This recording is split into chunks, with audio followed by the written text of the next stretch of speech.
நாள் வந்தது. ஆண்டவர் சொன்னார், வேலை ஆரம்பிங்க, நான் கூட இருக்கிறேன்னு சொன்னார்.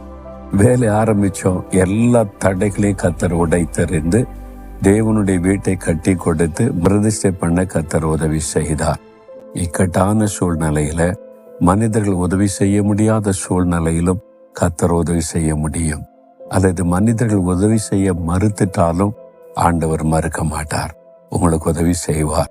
ஏதோ ஒரு இக்கட்டில் இருக்கிறீங்க, ஒரு வழக்கு, ஒரு பிரச்சனை, ஒரு என்கொயரி, அல்லது ஏதோ ஒரு நெருக்கமான சூழ்நிலை, இக்கட்டான சூழ்நிலையில் இருக்கிறோமே நினைக்கிறீங்களா? ஆண்டவர் உதவி செய்வார், அற்புதம் செய்வார், பயப்படாதங்க. இப்ப நாம ஜெபிக்கலாம். ஆண்டவரே, இக்கட்டில் நீர் எங்களுக்கு உதவி செய்கிற தேவன்.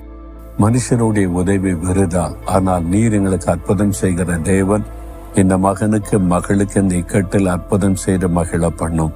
இயேசுவின் நாமத்தில் ஜெபிக்கிறேன் பிதாவே, ஆமேன்.